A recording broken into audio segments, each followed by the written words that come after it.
É o seguinte, eu não quero perder tempo, porque eu quero que você aí de casa fique completamente informado. Eu quero voltar ao vivo ao complexo prisional, lá do Curado, com a repórter Priscila Assis, que vai conversar com o presidente do Sindicato dos Agentes Penitenciários. Hugo, eu agora estou na frente do presídio Frei Damião de Bozano. Aqui foi onde aconteceu a confusão de ontem, que teria resultado, então, nesse tiroteio que acabou atingindo o morador do Alto Bela Vista. Eu vou conversar agora ao vivo com o João Carvalho, ele que é presidente do Sindicato dos Agentes Penitenciários aqui de Pernambuco.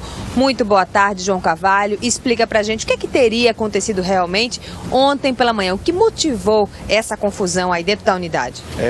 Os relatos que ocorreram no dia de ontem, por volta das 7 horas da manhã, o anexo ao morro, que é um pavilhão que fica perto do morro, já da entrada da área, perto da permanência, da segurança da unidade, eles tentaram tomar o morro. Os agentes penitenciários foram convocados, que só tinham 7 agentes penitenciários no plantão, que era para ter na faixa de 60, foram convocados para fazer essa contenção dessa não invasão dentro do outro pavilhão. Com isso, chegando na unidade, perto do pavilhão do morro, esses presos começaram a se rebelar contra os agentes e começaram a jogar pedras, jogando em cima dos agentes para tomar a parte da permanência. Então o que acontece? Os agentes revidaram também para conter, assim, com a força devida, certo?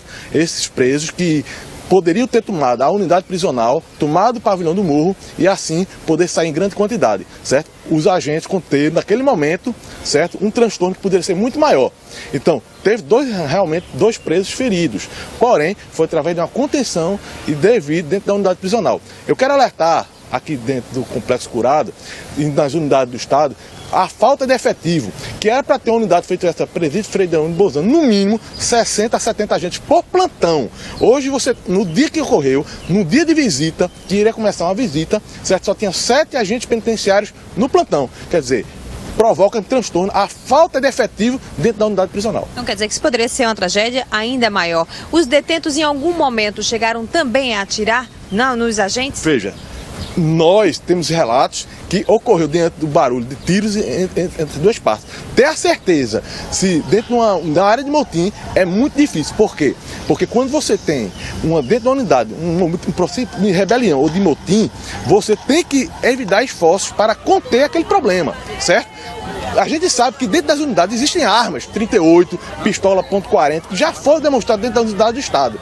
Nós sabemos que dentro do Complexo Curado, as guaritas em si estão desativadas em grande parte. Você tem 70% das guaritas desativadas, que permitem, mesmo com essa tela aqui, de se jogar por cima, que já foi constatado isso, certo? Então, o Estado tem que colocar efetivo dentro da unidade para fazer as rondas, para fazer a permanência dentro da unidade com efetivo suficiente.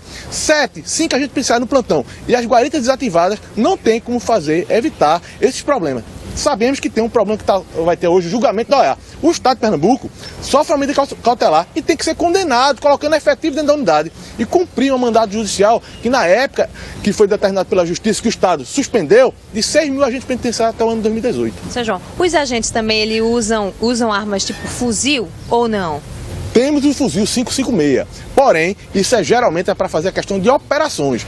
Nessas questões de contenção, são utilizadas munições não letais, como em alguns momentos, se acabar essas munições não letais, que na maioria das unidades não existem, que eu quero alertar que os coletes estão vencidos, muitas das unidades, as munições não letais, que era para ser a primeira medida, também não existem, certo? Então não evitar de um transtorno maior dentro da unidade prisional.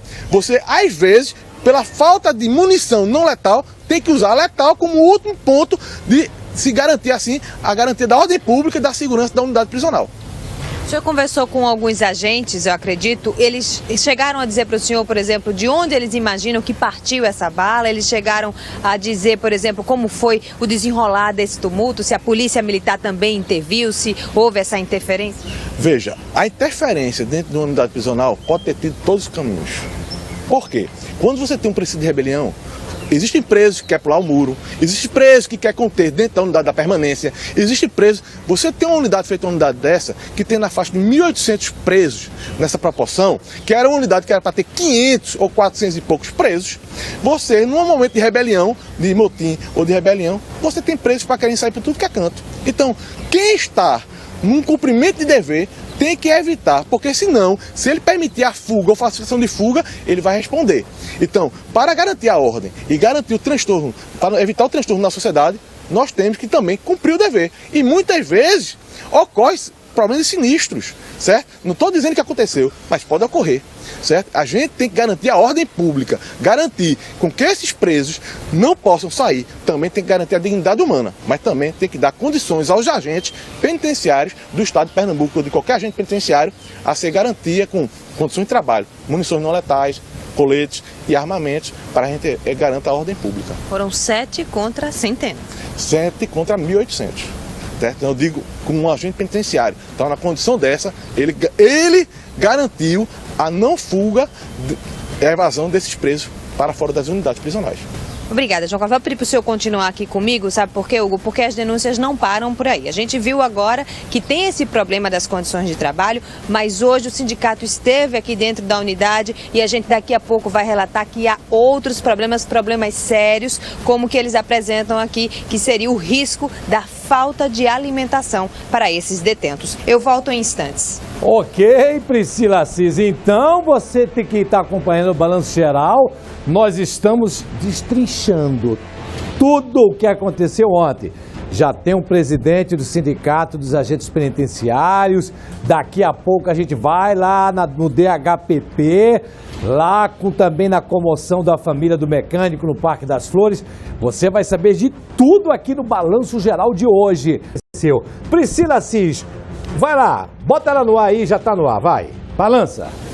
Hugo, olha só, a informação que nós temos agora é que os presos estariam se recusando a receber a alimentação, que eles chamam de boia, e que eles estariam agora todos no pátio, inclusive com algumas faixas de luto, fazendo um tipo de protesto. Eu vou conversar mais uma vez aqui com o João Carvalho, ele que está aqui ao nosso lado, é presidente do Sindicato dos Agentes Penitenciários de Pernambuco. João, a situação então é tensa lá dentro? É tensa devido à questão principal, porque os presos muito querem tomar a medida da força, né? A questão desse protesto não é um protesto legítimo, porque foram eles que quiseram tomar o anexo, o morro, e assim adentrar dentro do pavilhão para tomar um pavilhão, e os agentes fizeram a contenção, certo? Então, eles fazerem um protesto na questão da alimentação é uma questão indevida, porque não houve agressão por parte dos agentes, houve uma questão de uma contenção para se evitar naquele momento, certo? Agora, a falta de condições subhumanas dentro do pavilhão, nós sabemos que existe dentro da unidade prisional, mas o fato da ocorrência de ontem não pode ser um motivo para eles fazer esse manifesto, certo? Tem risco de uma rebelião, por exemplo, um novo princípio aí, um novo tumulto? Acredito que se tiver esse intento, vai ocorrer a força devida por parte do Estado, certo? Que em caso do batalhão de choque, os agentes penitenciários devem entrar. Se assim ocorrer uma não negociação por parte do diretor, o diretor quer negociar, os agentes penitenciários vão querer negociar logicamente. Se ele não quiser, logicamente o Estado vai ter que tomar sua atitude, que é fazer com que se mantenha a ordem dentro da unidade prisional. Mas, nesse momento, a questão da tensão está controlada, certo? Porque eles querem alguma medida de negociar com o diretor, não sabemos o que é, mas que ocorreu.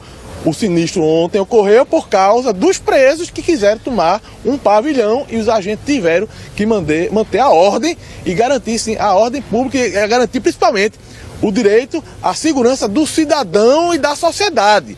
Porque se esses presos tomassem uma unidade prisional, poderia ser um maior transtorno e agravante dentro do estado de Pernambuco. Por conta de fugas. Por causa de fuga e evasões, logicamente, certo? Não está, a todo momento a gente sabe que um complexo curado que tem na faixa de mais de 7 mil presos, uma unidade dessa que está chegando já a quase 2 mil presos, certo? Logicamente é um momento de tensão todo momento. Mas estamos aqui, o Estado está aqui, certo? O sindicato, para proteger os agentes, está aqui para dar a garantia, assim, a garantia à ordem pública dentro da unidade prisional. Muito obrigada, João. Você continua aqui com a gente, Hugo, porque, como eu falei, daqui a pouco nós vamos trazer outras denúncias com relação às condições que os presos estão enfrentando dentro das unidades e também com relação à segurança aqui desse entorno. Eu volto com você, Hugo. Obrigado, então. Vamos, então, rapidinho, bater bola aqui.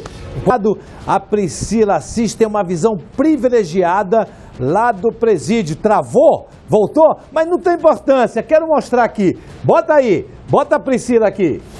Vai lá, Priscila, balança! Hugo, olha só, eu estou aqui no Alto Bela Vista agora e daqui do alto eu estou junto com o João Carvalho, ele que continua acompanhando aqui a nossa entrada ao vivo. Olha só, vou pedir para o Jackson Gomes, nosso cinegrafista, mostrar a situação lá dentro do presídio Frei Damião de Bolzano neste momento. Você que está em casa, os presos aí no pátio e inclusive uma faixa onde eles colocaram superlotação fora direção. Vou falar sobre esse assunto agora com o João Carvalho, que é presidente do Sindicato dos Agentes Penitenciários aqui de Pernambuco. João, a gente está acompanhando essa situação. Não é normal eles estarem no pátio a essa hora? Não é normal, porque seria a hora do almoço, certo? Pagamento da boia, que se chama boia.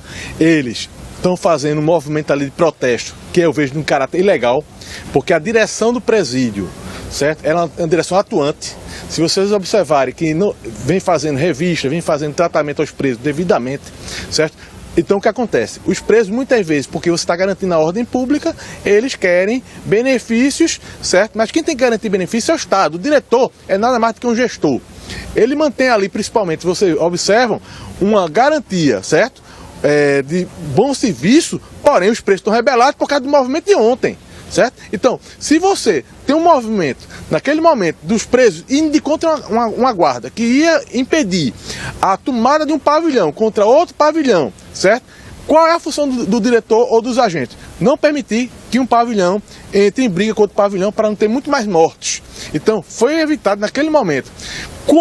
Em conta a denúncia que o sindicato fez da falta de alimentação, o diretor não tem nada a fazer mais do que controlar a alimentação que tem. O que tem que o Estado fazer é dar a alimentação suficiente, colocar os depósitos cheios para que tenha uma boa alimentação para os presos. A questão de processo judicial, se eles estão reclamando também disso, isso cabe ao judiciário, cabe ao Estado agilizar os processos. O diretor só cabe garantir a ordem que está sendo mantida dentro da unidade prisional. Não houve evasão e sim evitou-se um maior transtorno, que era uma evasão em grande massa desses presos para fora da unidade prisional. Hoje, depois desse domingo tumultuado, que aconteceu tantas coisas, e diante aí desse princípio de tumulto, na verdade eles estão tranquilos, mas eles estão rebelados, porque eles estão do lado de fora, né? Não diria rebelados numa situação de rebelião mesmo, mas assim, revoltados do lado de fora, aparentemente com faixa, pedindo a saída da direção. Quantos agentes penitenciários nós temos trabalhando, então, nesse momento? Você saberia dizer? Eu vou dizer, veja, uma unidade dessa está hoje girando em 7 a 8 agentes penitenciários no plantão. O que acontece, está tendo um reforço da gerência de operações.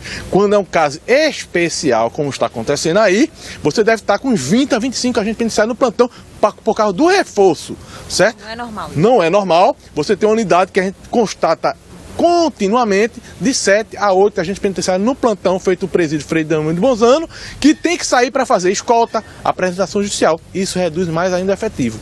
Então, é alarmante. O Estado tem que manter a ordem, garantir efetivo. Não se faz segurança sem efetivo. Qual a expectativa de vocês com relação a essa reunião que está acontecendo hoje, onde está sendo debatido justamente todas as denúncias que foram feitas? Eu tenho a expectativa do Estado ser condenado, porque existe uma determinação judicial para o Estado aumentar efetivo, dar condições humanas aos presos, condições de trabalho aos agentes.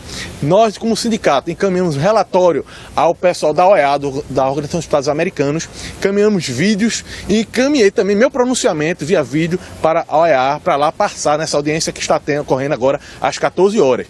E eu espero que seja uma medida enérgica, que o Estado de Pernambuco e o Brasil cumpra a questão das organizações de direitos humanos, que é manter condições de trabalho, dar condições dignas aos presos e dar, principalmente, aumentar o efetivo dentro da unidade prisional. Deixa eu interromper agora, a gente está tendo a imagem aí de um preso com um facão na mão. Essas armas ainda continuam lá? Vou pedir para você voltar, Jackson. A gente conseguiu identificar. Então quer dizer que essas armas continuam entrando no presídio? Se você observar, dentro do presídio, no complexo curado, você tem muitas guaridas desativadas. Então, à noite, para você tomar esse diâmetro sem agentes penitenciários ou guardas ou PMs na guarda externa, não tem como você conter em certos momentos.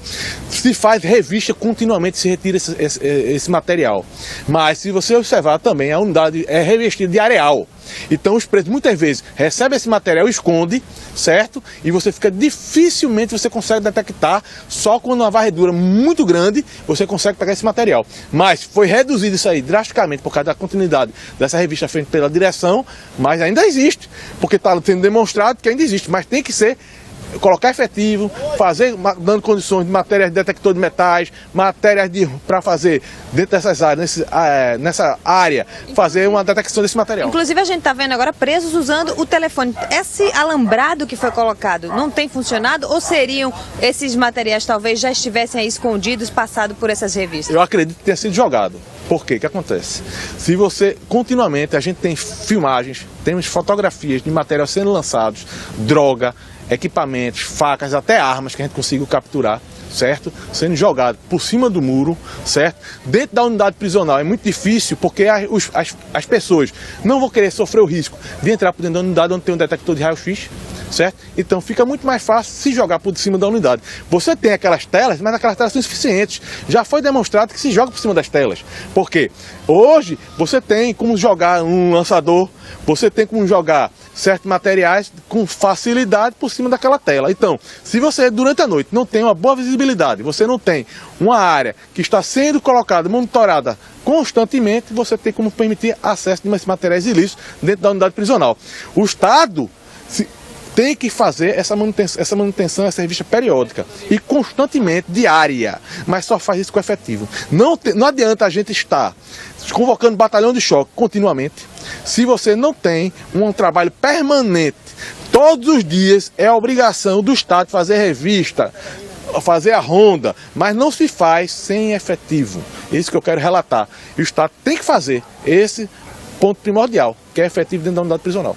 Muito obrigada pela sua participação. Então, João, você de casa está acompanhando aí imagens ao vivo que nós estamos mostrando aí do presídio Frei Damião de Bolzano, onde ontem teve uma confusão, acabou tendo tiroteio. Você vê imagens agora de presos circulando com facão dentro da unidade. Você está vendo essas imagens. Há pouco você viu imagens de preso ao telefone. São problemas antigos que a gente já vem relatando, a gente já vem acompanhando, mas que ainda assim acontece e que ainda assim a gente flagra e mostra ao vivo, como nós estamos mostrando hoje no Balanço Geral. Hugo, é uma situação bastante preocupante e a gente continua aqui acompanhando essa manhã complicada, um dia depois da confusão. Eles aí então colocando essas faixas, pedindo a saída da direção, pedindo também, inclusive, denunciando a superlotação, e a gente então acompanha e dentro de qualquer momento eu posso voltar com outras informações ao vivo. Eu volto com você. Obrigado. Então, só rapidinho, deixa a imagem ao vivo lá do presídio, por favor, Complexo. Não é normal,